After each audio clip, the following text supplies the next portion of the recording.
Gotta say, I love my shirt. 100% Māori heart out. We grew here, you flew here.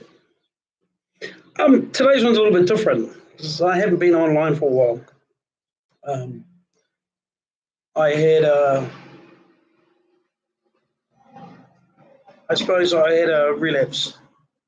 Um, so I think it might be good to actually talk about my mental health and what they kind of what it means for me and what kind of happens. Um, so I don't know if everybody understands it. I think just for the first time in my life, I'm starting to understand it. I I'm manic depressive, so everybody's seen me when I'm manic, and it's like me being on a sugar high. I'm just flying. The downside to me is when I get low, I go really low. Like there's no bottom in the bucket. I can go really low, and it doesn't have to be a lot to set me off. Um, the difference nowadays with my health is I can jump back and get better faster, which is one of the things I actually am really happy for. But last time I got down, I got to the stage where this was the furthest I've ever taken myself. Like I had the gun to my head and I had a bullet in the chamber, and my finger was closing. My finger was on it, and it's quite happy to go. Because I can always find reasons not to be here. Um, and that's the worst thing about this depression is that it just doesn't fucking come in manageable small bites for me. When I get depressed, when I get unwell, I go to the level where I'll kill myself. And I'm not being flippant about it, I'm being as real about it as I suppose I can be. Oh, I love my life. I love everybody in my life. And I love everything about my children. Um, absolutely, I love my son, Brandon. Absolutely. There's not much I wouldn't do for that boy. I don't know if he knows that. Um, Kiana's the same. Nothing I wouldn't do for her. Shelford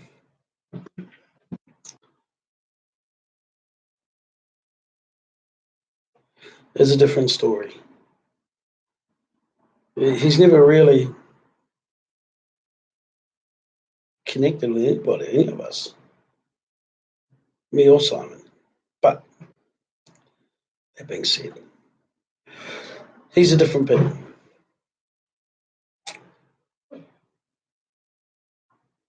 I don't kind of think he's part of our family yet.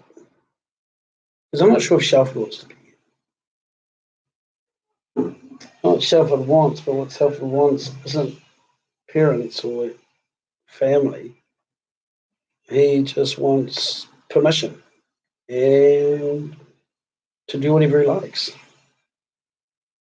But family, I know don't understand. Simon so does. And this is the part that kind of wrecks me because I know for my family, they say, oh, look, when you're unwell, you should come down home and spend more time with us. But actually, it doesn't help me. It really doesn't. It's probably the most unhelpful thing for me. Um, for me, the best person for me to be with is Simon. You know, he, I miss not laying next to him. I miss not being with him. I miss when he's not around. Uh, I love my family, always will. Simon is the one that I chose to live the rest of my life with. And if I'm going to be unfit or unwell, Simon is always going to be the one I'm going to want to be with. I love catching up with my family. I fucking do. And this stuff that I'm doing is going to help me be able to do that more. That being said, my mental health has to be something that Simon understands, and while others might know what it is, it's different for everybody. It's completely different to everybody. Everybody that I know handles depression differently. For me, it can be incredibly debilitating. Hanging with family is not what I want to do. But nearly every time I get down and depressed, the last thing I want to do is be around family or I I need time apart, time away. It's no, don't cover me with people when I'm already unwell. Uh, I remember like there's some injuries that are healed faster with a bandage. Uh, well, sometimes it's actually better just to leave it exposed to the natural elements and let it go on time. Let it scab over, let it dry out, let it um, run its course.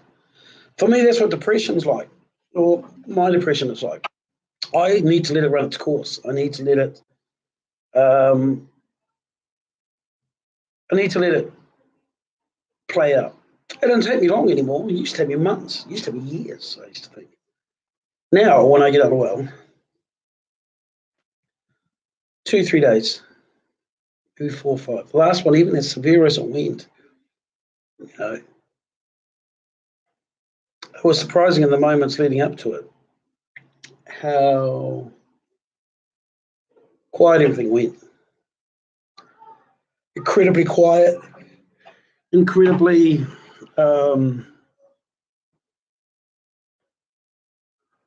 peaceful. And I've got to be careful of that.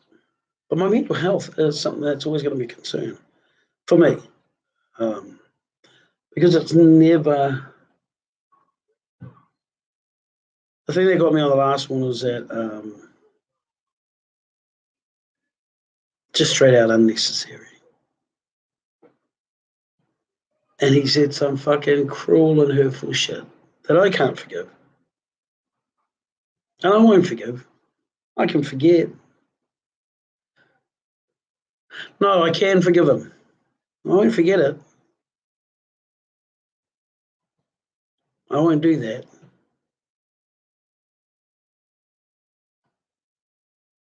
Regardless of what happens, I won't forget what he did. And I won't trust him again. I will not. I cannot trust him again. It would be stupid. You know? But those are the kind of people I need to keep away from too. Purposely have nothing to do with them. Steph was right. She was saying, "Oh, you've got to make sure," And I was so confident in this plan that I knew what I was doing, that I thought I could handle it, and I did.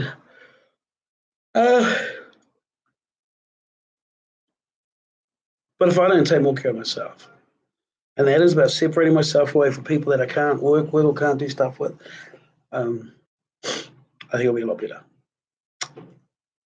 See how the rest of it goes. I need to start getting some money together really quickly.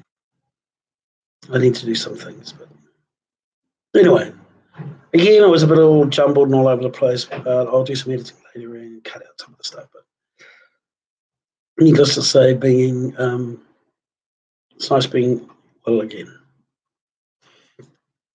It's really nice being well again. I've got to say, fuck, I love it. Anyway,